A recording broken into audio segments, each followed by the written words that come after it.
Hello, Jeremy. Come in. Hi, I'm here. All right. So we're about to get started right now. So just get Okay. your presentation ready. So you want me to get my presentation ready? Yeah, sure. Sure. Okay, guys. Welcome to the third event. Yeah, BBCP. Can you hear this guy?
Yes, Jeremy.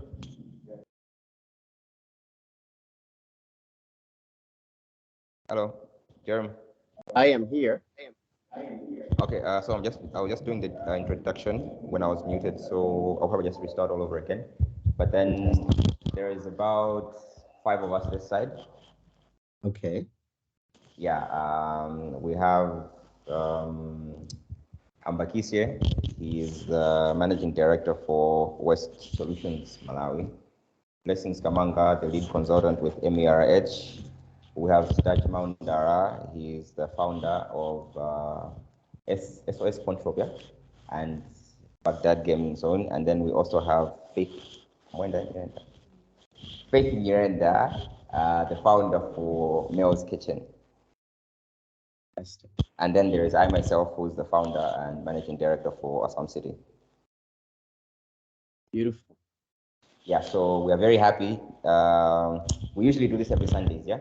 So every Sunday, we make sure, every Sunday, once a month that is. So we meet and then we just interact as business people. We talk to each other about the business opportunities that are on the ground and we try to help each other as much as possible. So I was talking about how for this particular session, I wanted us to go back to the original agenda. So the first meeting was basically the presentation on what BBCP was all about. And then the second meeting was on what it takes to be a successful entrepreneur.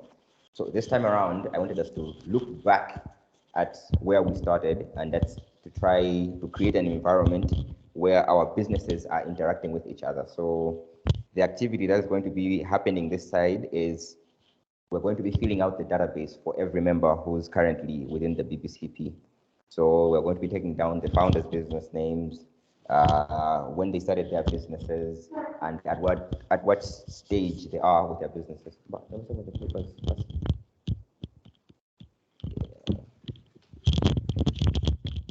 So, according to the BBCP model, each company or each business has to go through 9 stages. So that's the first stage is inception. This is where a business is just starting out. So most people, I believe, they're beyond inception. In this particular grouping, I think most of us are still on the process of registration. So this is where we register with the relevant bodies that monitor our various industries. Because as you can see, we're a very diverse group in various industries. So we need to be compliant with all the boards that are actually looking over those industries here in Malawi. And then after that comes capitalization. This is where now funds are being poured into the business prospectus that has been drawn to ensure that the company is growing or it has a positive delta. And then from there, you're probably going to be gaining for a stage where you're within your initial cash flow. So this is to say, now you're beginning to make a little bit of money versus your capitalization. And then from there, you go to the break-even stage. And from the break-even stage, you go to the surplus stage. And then you go to the local competency, and then for the national competency, and then the international competency later on. So while I was preparing for this presentation, I found a few things that I think are very important, especially when people are starting out their businesses. So I found a research study from Litivnia, and they were talking about some of the factors that contribute to the success of a business. So they looked at them in terms of two perspectives. There were the internal things that actually determine the company's success, and then there were the external things that determine the company's success. When they looked at the business lifeline, they said that some of the factors that contributed to the majority of the success from the external point of view is the roles that the founders played within the business itself, the sustainability of the business model that they were using, cash and financing, the market conditions, business financials, and the new technologies. But then these are mostly the prospects of the business or the attributes of the business itself. And then they also looked at the type of people that succeeded in their business. And funny enough, one would think that education plays a very important role in success of a business, but unfortunately, it only accounts for 1% of a business success. And I think now we begin to see why most people who are educated, they fail at business, because education itself is not important in the success of a business. So you'll find that the highest factor in terms of business growth or business success is determination, coming in at 27%. So people who are determined are 25% likely to succeed than somebody who's just focusing on their education, because education only accounts for 1%. The second thing is sector-specific knowledge. So if you're going to be doing business, you need to be very good with whatever it is that you're doing, because the people that you're going to be up against in the market are going to be people that have industry knowledge. So having is very important as well. The third factor is passion about the idea and its implementation. I think most of us can believe that you can get by just by doing the bare minimum, but unfortunately, when it comes into the business sector, the bare minimum doesn't even begin to cut it, because if you do deliver something on a bare minimum basis, the chances of somebody recommending your product or your service to another person as a referral significantly drops. So you have to make sure that you're passionate about the idea that you're pursuing and its implementation. And then the fourth factor is good salesmanship ability. So you need to be able to sell whatever it is that you're selling. So that comes in at 12%. And then the last factor is, which is very funny, which I think BBCP actually sort of fits into this particular motive. You have to have many business contacts. And that comes in at like 14% of the success. 14% of people that were successful in this particular study, they had many business contacts. So having business contacts comes in as one of the most important things that are going to determine how your business is going to succeed or how it's going to flourish. So the reason why I think this is so is because when you're talking to business people, they will pretty much tell you the challenges that are there on the market. So it's sort of a review of everything that's happening within the country, within different sectors. And I think that also opens up your mind to the different ventures that you can pursue within the market, because the business people, they also know the challenges that are there on the business side of things. And they're also well versed with the challenge, with the opportunities that are there as well. So interacting with other business people, very important according to this particular study. So at this juncture, I would like to hand the floor over to Jeremy. He's a life coach from South Africa. So I'm not going to say much. I think he has, or after we give him the platform, he will tell us what he's all about and what he has brought for us today. Jeremy, can you come and give him? Thank you very much, Blessing. Okay, you just share your screen and then we can see it from this side. If you have a presentation, that is. I've projected it. Can you see? Can you see my projection? Yeah. Yeah. That was a yes, right? Yes, definitely we can. Okay, fantastic. Um, I wanted to firstly show my face, and then uh, I will unshare, show my face, and then share again.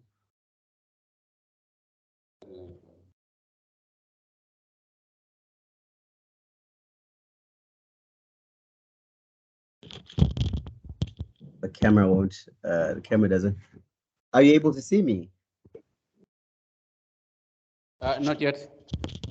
Oh, let me see. I see the camera. I can't. Oh, there you go.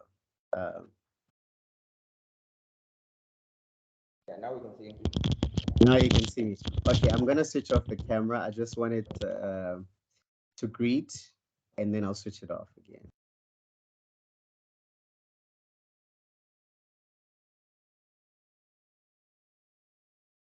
Are you able to see my presentation? Yes, we are. Okay, stunning.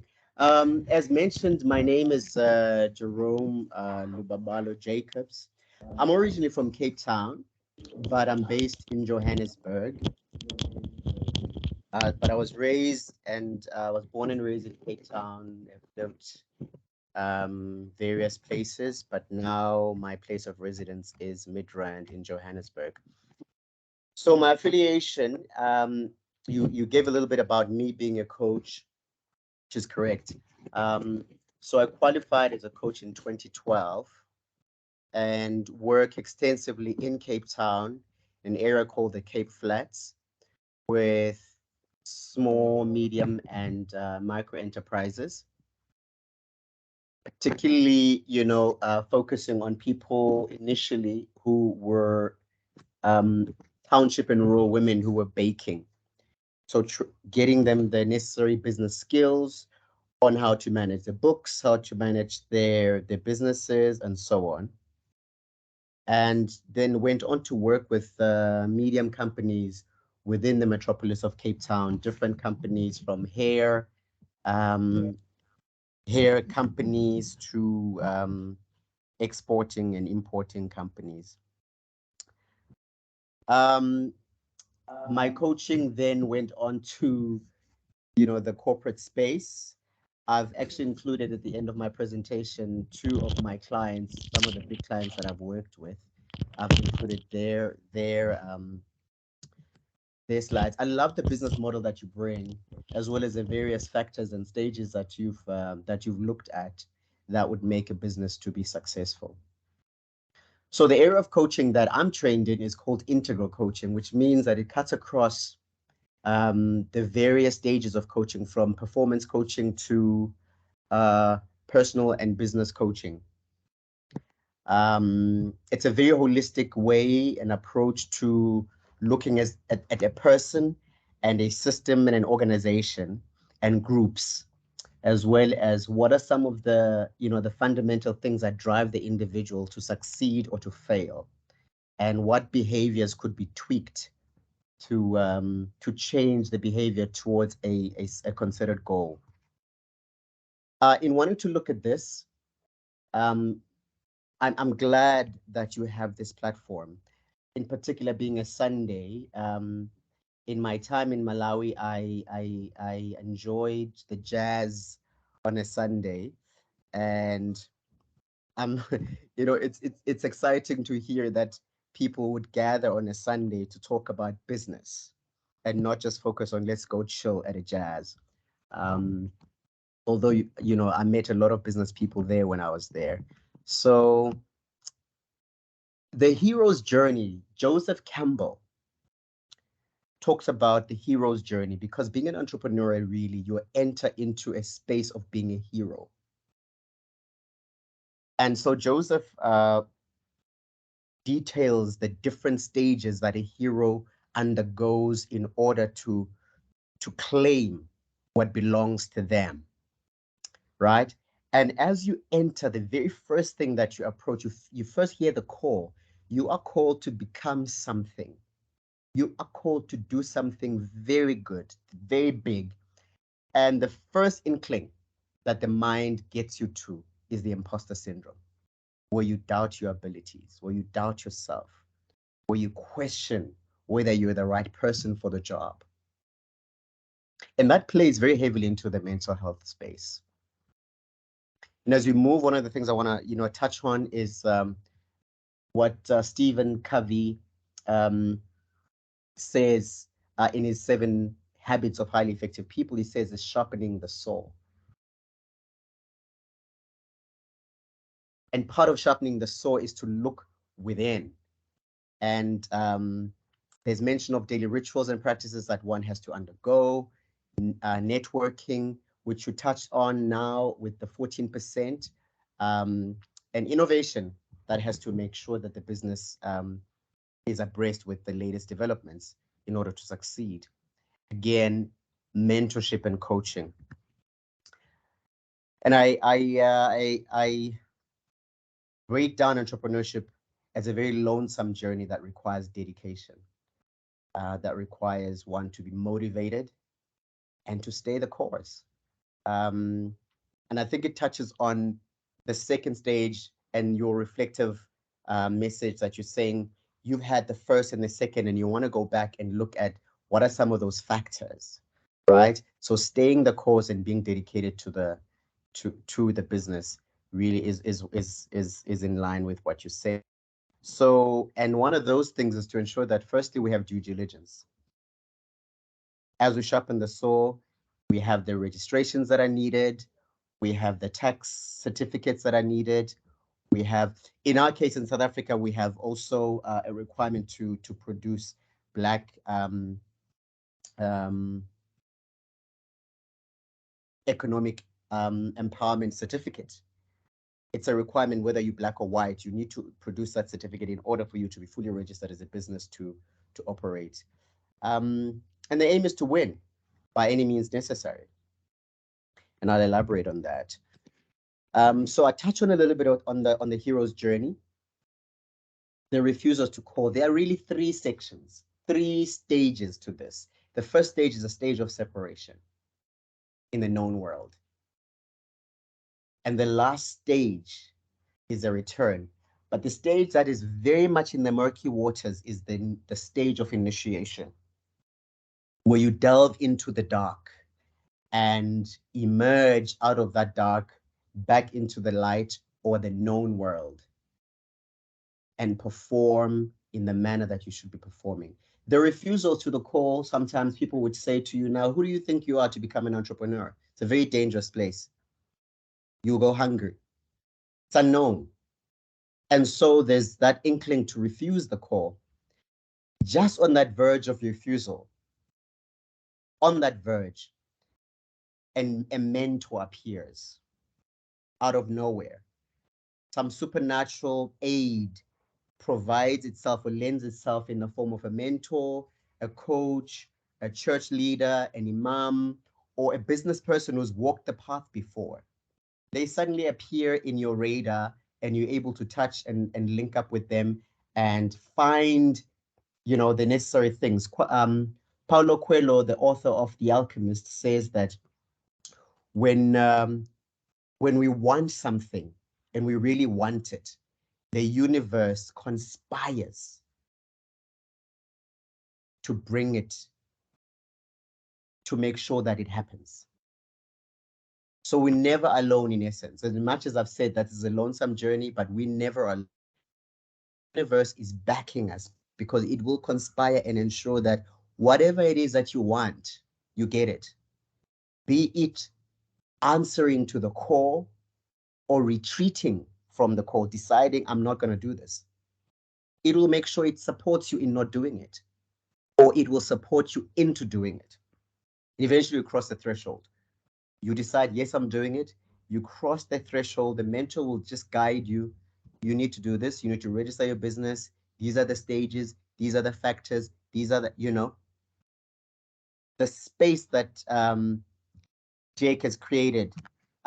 This space essentially becomes that mentorship space where the right minds and like-minded people come together for this.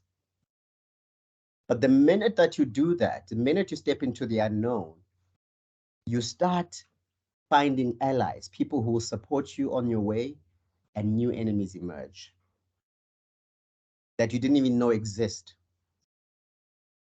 And the enemies you may think they're in the form of humans, but you'll find that the enemies as well as the allies are in the form of your own mind. So as a coach, my job is to ensure that I tease the allies and I tease the enemies out of you so that you are aware what some of those things are. Because an entrepreneur, you don't have anyone to wake you up in the morning and say you need to get up to and go to work. You need to, put in the time from between 9 and 5, or you need to put in the time for 12 hours of the day. Your mind will tell you, I'm too tired, I don't want to do anything. And as a result, you sit. So your mind becomes the enemy to the goal and the cause that you've set out to do. And so hence the rituals that have to be in place for you to fight. And I'll speak to that in the next slide. So the very bottom of this is the ordeal, where you really have to face your demons, face your own demons, deal with the fact that now suddenly you don't have the cash flow that you need to do what needs to happen. The clients that you thought were going to buy from you are not coming forth. They're nowhere to be found. All the people that pledge their support for you are nowhere to be found. You find yourself completely alone. And you're on the verge of saying, you know what, I've done this, I've seen it, I'm giving up. Until you win at this stage by deciding to put certain things into place. And when you overcome that, that then leads to the death of the mentor, where you no longer need the mentor. You become your own mentor because you've now looked internally to find the resources for you to rise. The battle with the brother, in as much as this seems to have all these elements that are external, everything happens internally. Even the battle with the brother, it happens internally. The brother is another element of you. And you fight various temptations to give up, or you find a lot of distractions along the way where the money that comes in, you don't want to use it for the intended cause. You want, suddenly something very urgent comes up. You need to buy more groceries. There's a new car. If you're an entrepreneur, you need to buy a new car to show people that, you know what, I'm successful. There's a house on the market. You need to move from the section that the area that you live in to a more affluent area, so people will know that, you know what, you've arrived. Those are the temptations. And now on the way back, there's a difficulty as well, because you kind of now become accustomed to this unknown world where there's a lot of temptations. You battle with a lot of things. You kind of got accustomed to that, and you refuse to go back to the light, to return to the known, and to go claim your reward. What you started with as the imposter syndrome comes back and knocks on your door and says, who do you think you are? That should be graduating from this. That should really step into the place where other entrepreneurs really are making in the money. You talk about breaking even earlier. Who do you think you are to be breaking even? Who do you think you are to be thriving, to having a surplus, to refinancing your business? But now at this stage, you've gained so much knowledge of the known world as well as the unknown world. And together, those worlds combined allow you to be a weapon that cannot be messed with, because you've got the best of both worlds. And now you emerge as a hero, and that hero has now completed the course. And sometimes we have to undergo this journey over and over and over, but we are the heroes through having gone through this ordeal. Separated from our family, separated from our friends, deciding that we will do things differently, entered into the unknown world, and then returning with vast knowledge. So Kavi talks about sharpening the saw, and these are the steps that the areas that we need to focus on to sharpen the saw as entrepreneurs. Firstly, looking into the physical self, the spiritual self, the mental self, the social and the emotional. Oftentimes people, work themselves to the bone just so they can put a piece of bread on the table, and they neglect their health, and they neglect the mind, they neglect the food intake. You find people gaining too much weight now that they're entrepreneurs, or they're losing a lot of weight. So the essence of this is to exercise, stay active, because it also enables the mind to be supple, to minimize the stress levels, because it's a very stressful space. Eat healthy, avoid sugars, avoid acidic things, because all of these things contribute negatively to and add to the stresses in the body. On the social front and the emotional front, this speaks to the networking that you alluded to earlier. It also speaks to, when it talks about intrinsic security, it speaks to being able to ensure our businesses. I mean, COVID has taught a lot of people that the value of insurance. Insure your business against pandemics, against natural disasters, against epidemics, against economic downturns that we have no control over. Just ensuring that our businesses are insured, so that when such times come, we are able to stay afloat. Even if we have to halve the salaries, but we are able to exist and to work with people that have your best interest at heart. On the spiritual front, I talk about rituals and processes. Some of those rituals could mean waking up first thing in the morning and having a prayer for 30 minutes, or having a meditation for 30 minutes,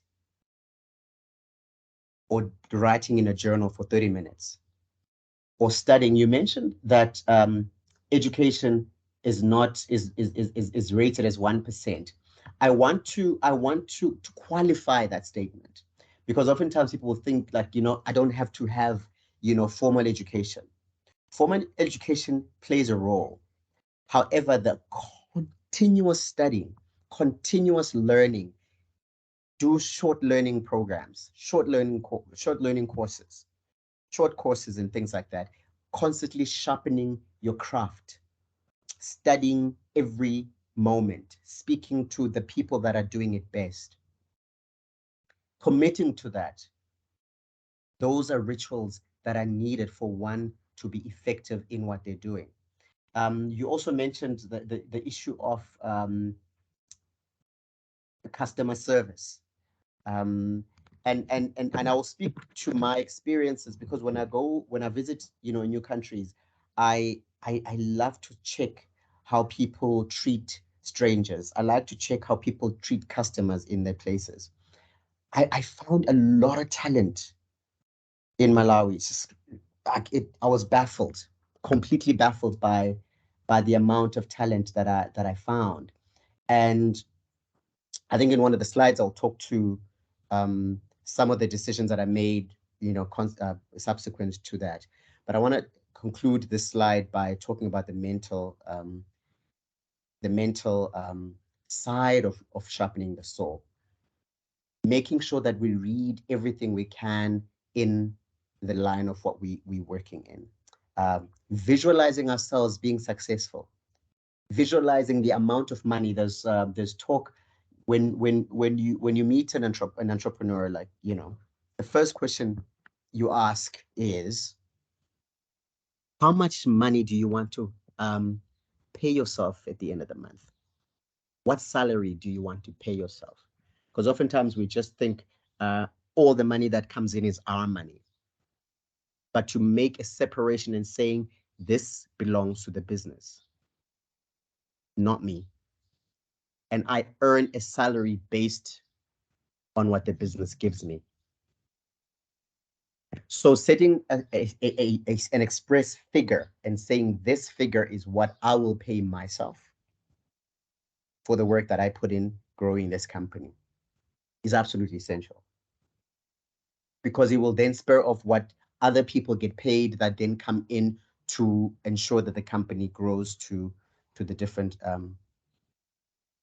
to different lengths and whatnot. This is what sharpening the saw that Steve Covey talks about. The business strategy is about the mission, the vision, and objectives of the organization or the company that we run. And already you have managing directors, founders, runners of businesses that are here. Already you know these things, but it doesn't hurt to be reminded that in as much as we know these things, we ought to remind ourselves from time to time. So as a coach, some of the areas that I would work with somebody, the functional areas of the business, coach a person on the functional side of the business, because oftentimes we think, I know what I'm doing and I'm fine working on my own, but you can work on your own and not get to where you really, really want to go. Because as the African adage says, if you want to go fast, go alone. You really, really get there quick. But if you want to go far, go together. And the functions of the business really help a person to be able to go together. And I think a lot of us that are in this meeting right now are in the space of general managers, being founders, being managing directors, being all of these things. We have the general view of what happens. So you oversee so many things within the business. It's also critical that we put in the personnel management in place, where we talk about the HR, the recruiting the right people to come and work with us. Ensuring that we train, when we develop these people to give the company the necessary skills that are needed. And we market the business in the way that it should be marketed. So the operations management, the purchasing management, where we buy certain things, who our suppliers are, how we build our relationship with the suppliers. So those are the areas of some of the, the public relations management has to, these are factors that have to be functions that have to be looked into in the business, the administrative side of things, the financial management of things, which I touched on a little bit earlier. But here's the crux that I want to get to.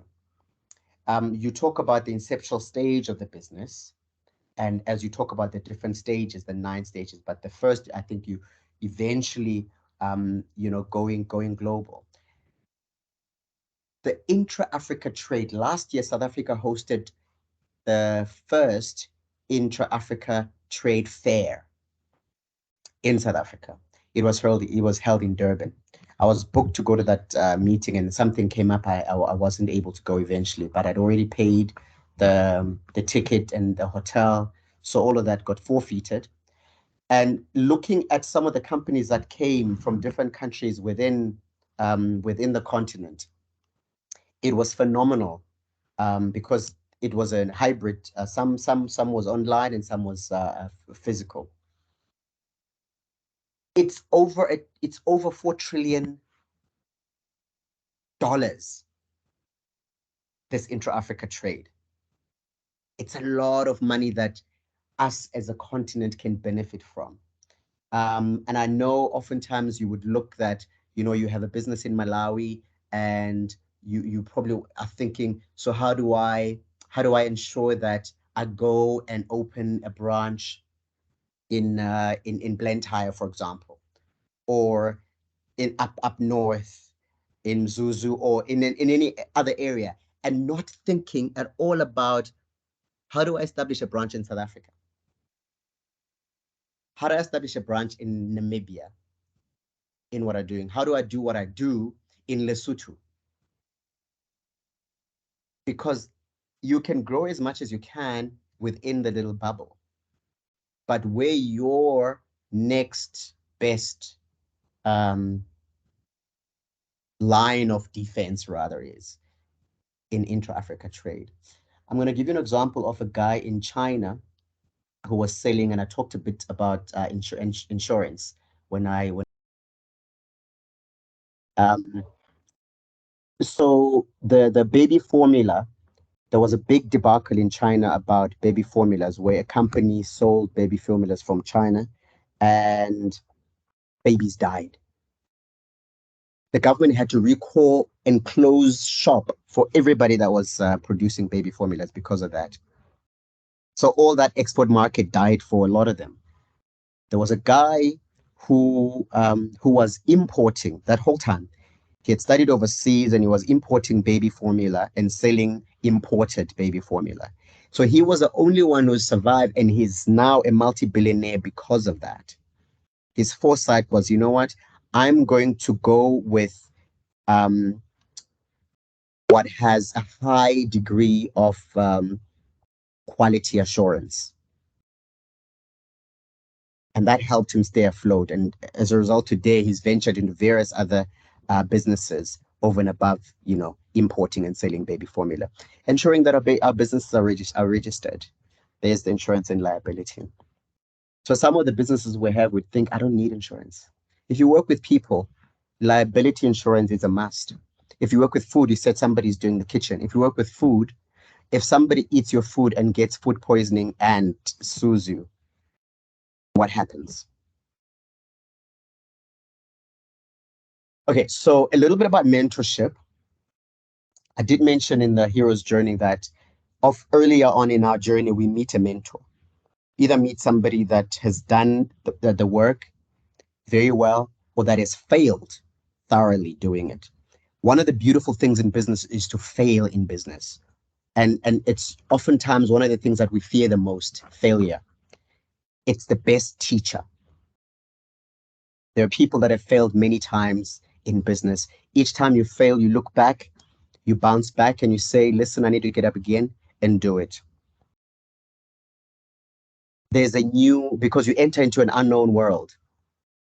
You fail, you get up, and you enter into the known world now as a winner and maybe decide, let me start something else and fail at that and then perfect it over time.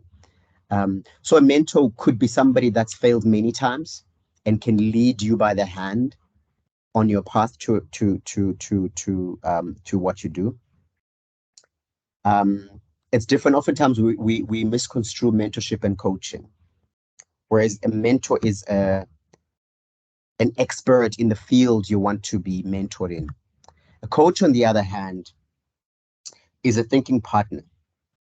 I mentioned that I'm trained in integral coaching. So a person can come to me and say, Jerome, I'm an astronaut and I want to be the best. I'm going to give an example of a lady that I coached in Cape Town who was a young person in a political party, the opposition to the ANC in Cape Town. And I was not a member of any political party at the time and did not like this particular party at all. But because I'm a coach, it's not about whether I like the party or not, or I like the organization or not. It is about me bringing my skill to elevate an individual to the next level. And so I worked with her, and her thing was like, I just want to settle in Cape Town and be known and, feel, because my family's left in Johannesburg and that sort of thing. And I probed further into what is it that you want to do in terms of your career path. And her thing was, I would like to be a regional manager in Johannesburg. And she said, I'm a young white girl. What are the odds that anyone will look at me and put me in that trajectory? I said to her, is that what you really want to do? Don't focus on the how, just focus on the what. And she said, that's what I want to do. I said, okay, fantastic. Now let's put a goal as to what it is, and the hows will come to. What is the goal is you want to be a regional manager. So what are some of the objectives that we have to look into that will feed into you becoming that regional manager that you want to be? And we worked at that. So when I coach online, I coach in person, and sometimes I walk with a person on the park or whatever on the mount. We, use the entirety of the elements to get the person to where they need to get. And the beauty of that, when I was done with her coaching, because we had an 8-month process together. When our 8 months was finished, I didn't see or hear from her for about 4 months. 2 months later, she calls me after, 4 months. When she called me, she's like, I've got news for you. I'm no longer in Cape Town. I said, okay, why? You moved. Where'd you go? I'm in Joburg. And guess what I'm doing in Joburg? What are you doing? I'm the regional manager. And she cried and said, I could not see it. If you had told me that was going to come to pass, I would not have believed you. And I said, coaching is not so much about the how. When we work as a coach, we look at various things, because a coach is a thinking partner that helps you craft your business goals as a business person. So the coach is a process expert. So the process, I have the bird's view of the entire process. I may know exactly what your weaknesses are, but I'm not going to say, because I'm not approaching you as a doctor, as a psychologist that says you're sick, you need to be fixed. I look at you as whole, having all the tools and resources to get to where you need to get to. So my job as a coach is to point you to the direction and to help put systems in place that would enable you to reach the goal that you said you want to reach. In terms of the process, I'm the expert at that. And you are the one that will do the work. I'm the one that will be the whisperer as your thinking partner. So in other words, I don't have to have the technical expertise for me to get you where you need to be. My job is to help you achieve your business goals and objectives. As a sojourner, a coach is somebody who's professionally, who's regulated by professional bodies, qualified to work with you, will walk the path with you, will challenge you to think outside the box. And this also means that sometimes you say, this is my particular goal that I want to look at as a coach. As a business person. And maybe 2-3 months into coaching, you realize that my goal is not what I want or what I want to do with my life. And we recontract, because I enter into a contract with you.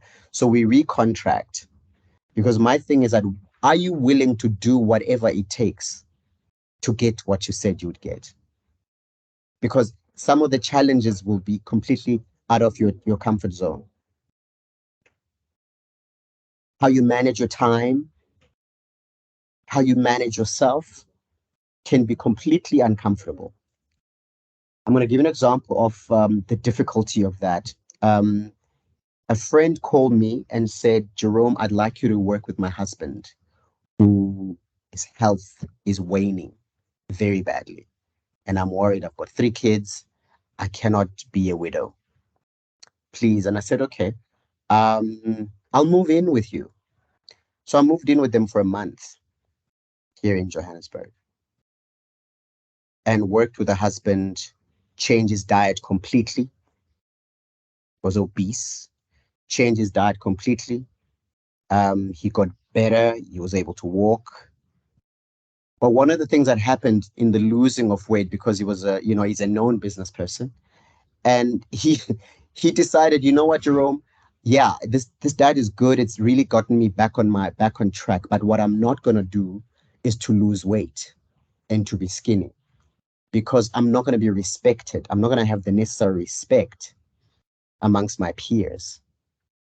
I need to have some weight so that I'm respected as I come into the room. So my question was, is your health more important or less important than your respect, that your peers' perception of you? So okay, let's reach a compromise.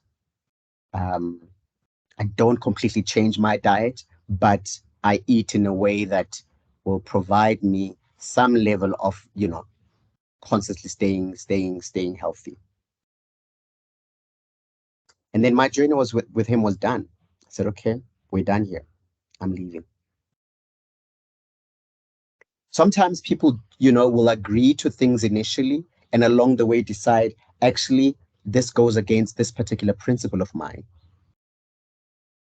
And so as a result, I cannot continue with this journey, with this commitment that I've made.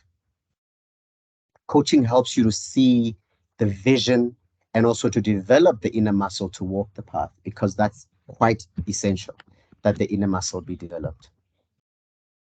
So in summary, these are two of the, some of the big clients that I've worked with in South Africa. I continue to work with the one on top, SA Rugby. So they've won several World Cups. This Polyoke is one of the known packaging companies in Southern Africa.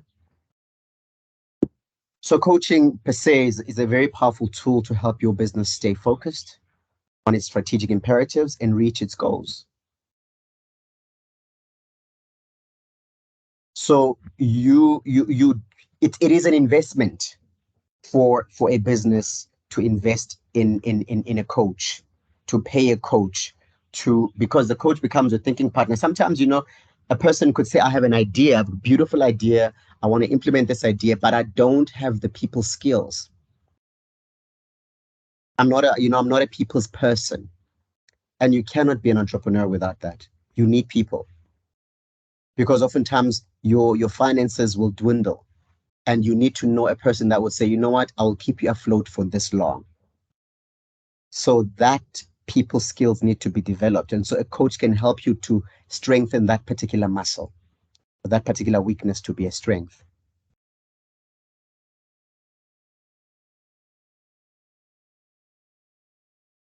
And so when you pay a coach, you're not throwing money down the drain.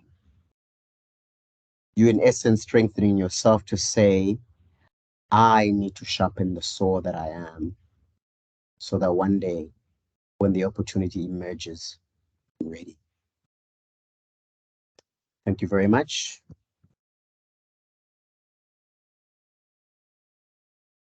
Any questions for?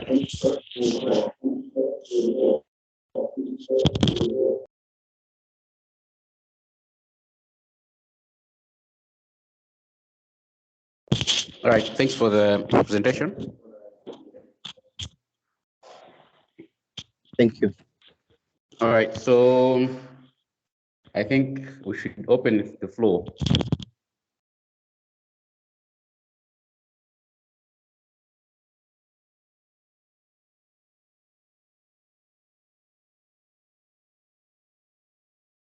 Okay, so I'll open the floor for everyone.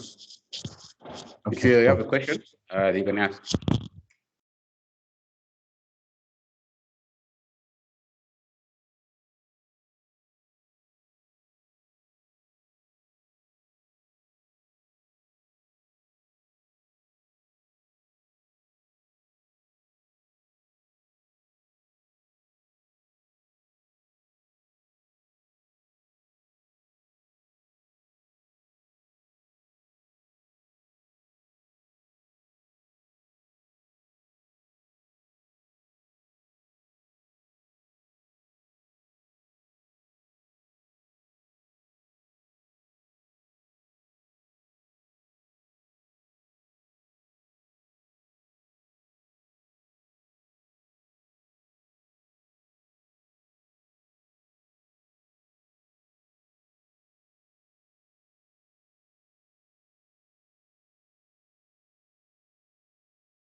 All right, can you hear me, Sir John? Yes, I can hear you now. All right.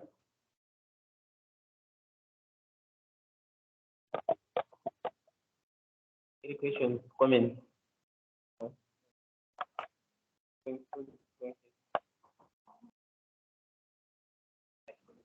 Uh, Zero.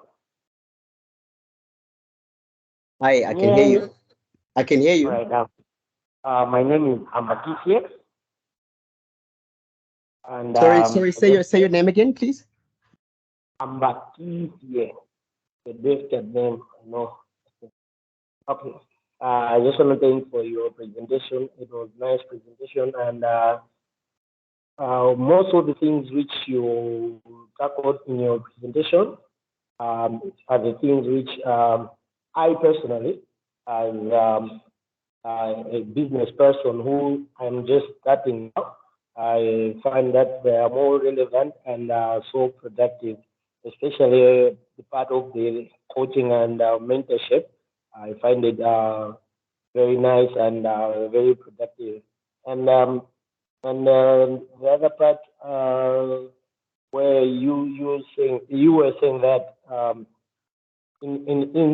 when you're starting things, you have to to make sure that you move from, for example, I can say a comfort zone, and that meant a lot because those things when you say those things, these are the things which I personally on the ground I am facing that, and your presentation has given me some strength that I will not be afraid to fail, and I will learn from my failures.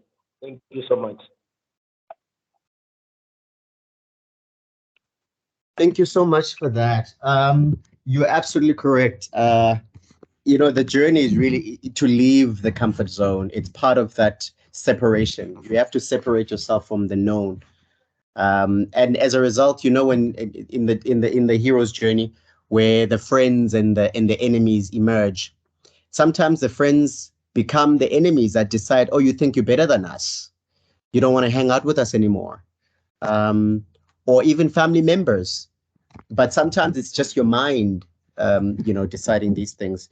But yeah, absolutely. I'm going to make an example of um, somebody that was completely in his comfort zone. I went to Area 47 to cut my hair when I was there, and when I'm in South Africa, I cut my hair in Pretoria. I leave Midrand, which is about 24 kilometers away from where I live, to cut my hair each time I want to cut. And so the guy that I met in Malawi was phenomenal with his skill set, and the entirety of his service. And I really wanted him to come to South Africa and perhaps establish himself here. So I wanted to facilitate that, but he completely chickened out, and thought maybe I had ill intents towards him. And I just realized that, you know what, sometimes your comfort zone becomes such a cushion that it's difficult to venture into the unknown. And I was okay with that. So I made peace with that. But yeah, we do need to, from time to time, step into the unknown.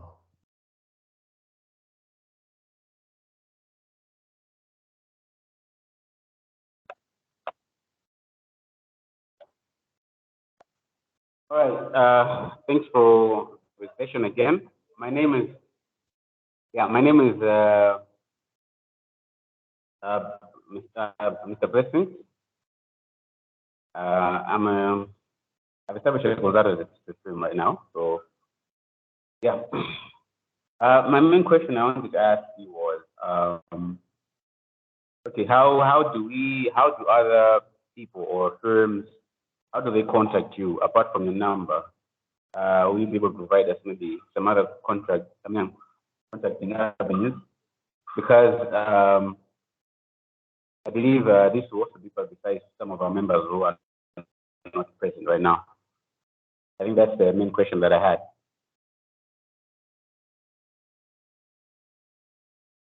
Okay, fantastic. So at the end of this, I will show the slide again with my number and my email address. I'll also give my details to so Blessing basically has my, and Jake have my details. I will just forward my email address. They have my number. I'll just forward my email address, so anyone wanting to contact, they can, contact me through them, or they can, contact me directly.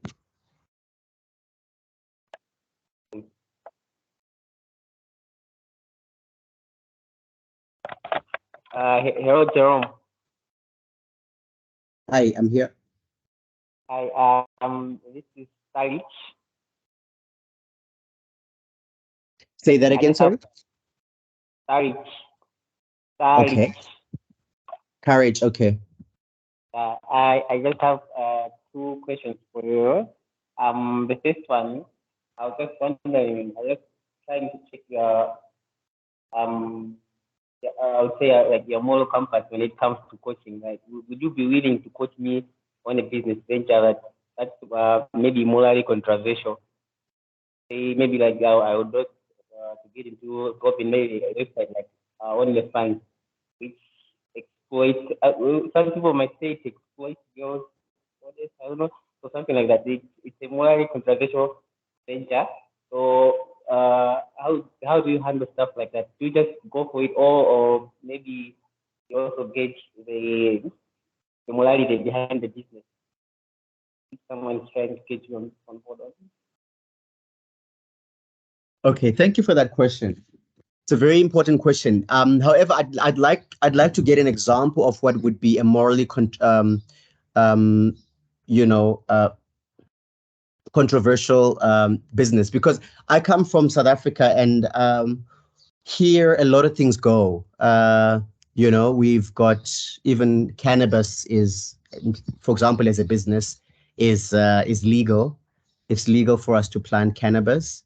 It's legal to grow for your own use, and but you need a license to commercialize and grow.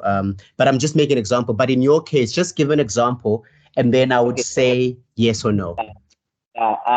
Specifically, okay, because in my country, Malawi, I've noticed that people who have money, like own money, like big people, like big men of Bambo, that's government officials, ministers. They are the ones who have money, and well, a lot of people have money. It's their tendency to spend it on girls. There are these girls who have sugar babies. I think if there isn't there in South Africa, sugar daddies, some places. So there's that untapped market that they are not controlled. So in other countries, they have pages like OnlyFans. I'm sure you've heard about OnlyFans. Okay, so you're talking about sex work, right? Exactly.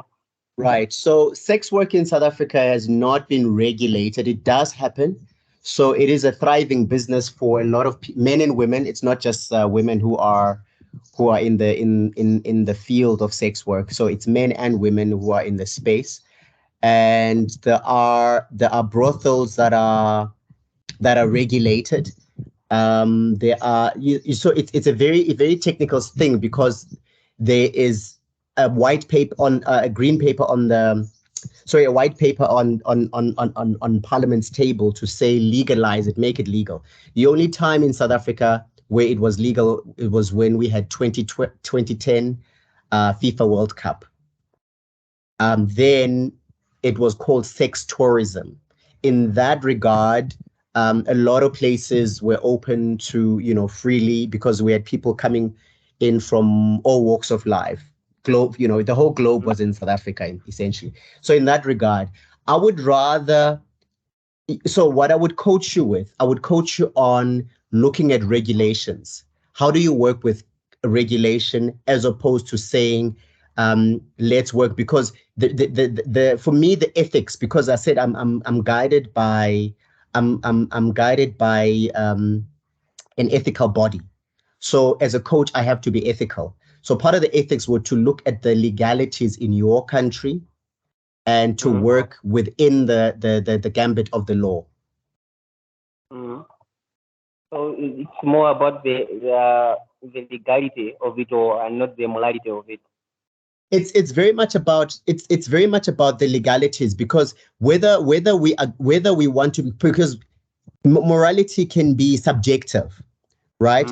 For somebody who practices Islam, for example, eating pork is morally wrong, but for someone else, there's no issue of morality with that. So it's subjective based on religious background, on legal framework. There are many factors that contribute to something being on the moral ground. Okay, thank you. Uh, I think I've gotten your point. So if you as a coach, you would only look at the legality of it and not the morality of the issue. So you would still be able to coach someone on such issues. Absolutely, because the coaching is not necessarily, because remember, the coach is not a mentor. A mentor would be somebody that's really worked in the space and has the technical know-how and say, this is how best you do it. Whereas a coach will help you look at your goal, for example, and look at the validity of your goal. Do you really want this as a goal?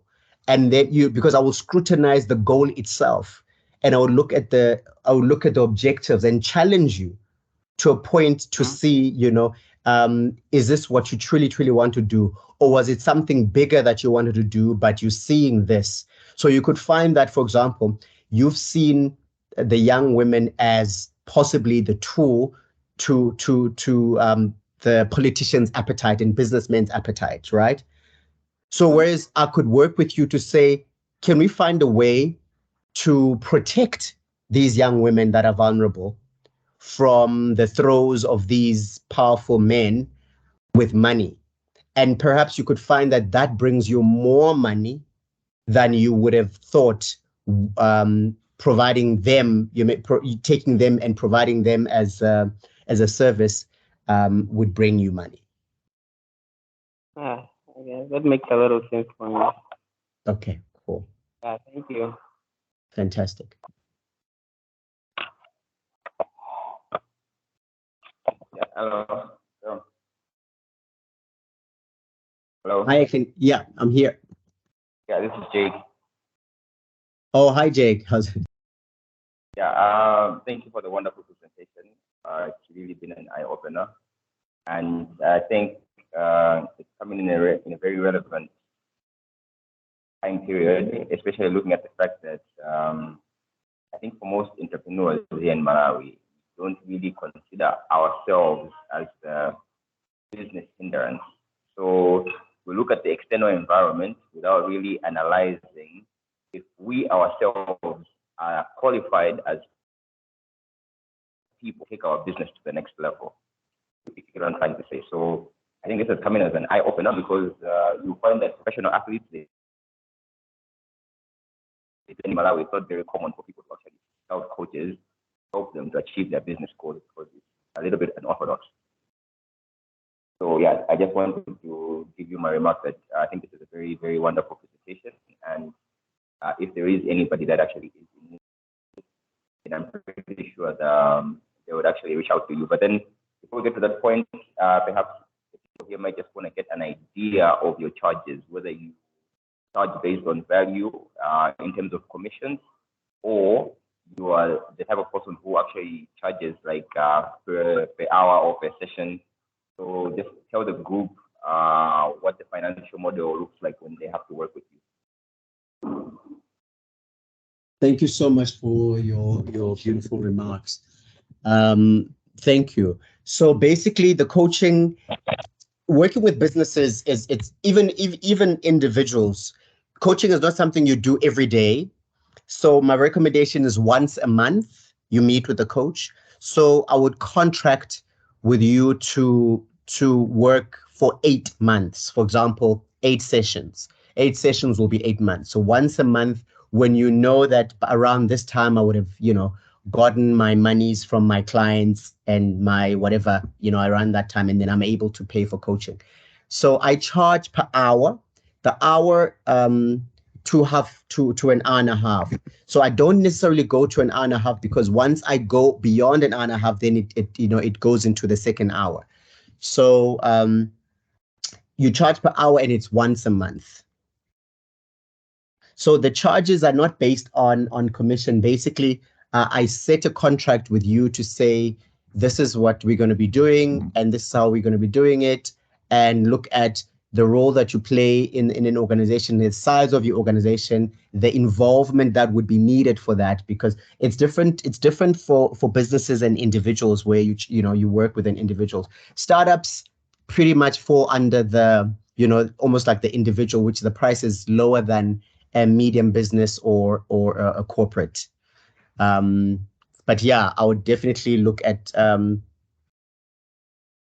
like, because I'm based this side and I want to sometimes, the people that I coach, if I'm visiting in person, then I would, time things and say, I'm going to be in Malawi this time. Please, let's meet in person.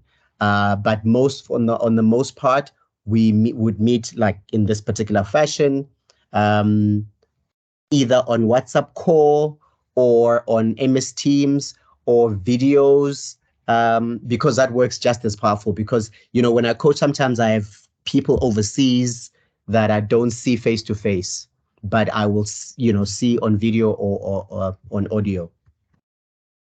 Thank you.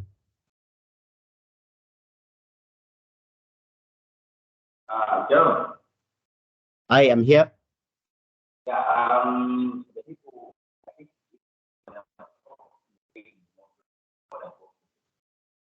I've lost you. I can't hear you, Jake. I'm saying that the people here might be more interested in hearing a range for your services if you don't have one specific session that you actually charge for like one price. So just give us an idea of your range so that if there's anybody here who knows that, okay, they can be able to afford your services and they need them, then they can be able to reach out to you knowing full well that, okay, I think I'm going to be able to strike a deal with this particular guy. Okay, let me try and see if I can put it in Kwacha terms, because I able to do the conversation this side. Yeah, because I was still quite confused when I was there. I spent your currency confused me a lot. Yeah, it's definitely like that when you go into the international market.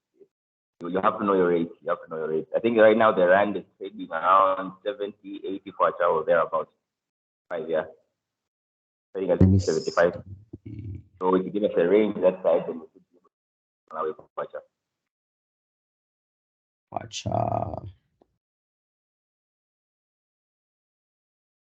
So it's around 1,200, but people that would come through you, I would charge 1,000 and knock off the 200.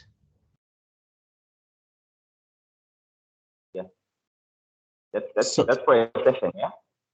Say that again? That's for a session. So each session is like 1,000. Yes, that's a session a month, yes. Yeah, beautiful. I think even I can afford those services. So okay. This is in rands, right? Yeah. Okay. Yeah, definitely. So 1,000 in rand is like around 75,000 around Malawi kwacha. So 75,000 Malawi kwacha shouldn't be a lot for a business person.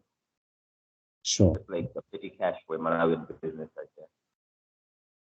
Fantastic. This is what I mean. That is people that come through you, but people that don't come through you, I will charge the normal prices. Yeah. Don't worry about that. I think by the time people see our success, they'll be asking, what's your secret? And we'll tell them that we have a guy. Yeah, so thank you a lot for the beautiful presentation, and we appreciate you taking your time to come and do this presentation with us. I think it's an eye-opener, as I already said. Is there anybody that wants to give out their last remarks before we close the session? Just one more question, Jerome. Okay. Do you only coach people in business or in other life affairs as well? I coach individuals as well. Remember, I'm a business and a life coach, so I do life coaching as well. I do relationships. I do life coaching as well. Yeah, thank you. Fantastic. All right, Jeremy, thank you very much, as we said, and I think we should be able to close this session. Okay. I'll send you your number. As you said, you should send me those other details so that I can send them to the group. And if there's anybody that's interested, then I'm pretty sure they'll reach out to you. Zikomo. Yes. Yabonga. That's what you say in South Africa. Yeah, that's Zulu though. In my language, you say Nkosi. We go sleep. Yes. Fantastic. All right. Thank you. Beautiful. Bye. And have a good day. You too. Bye.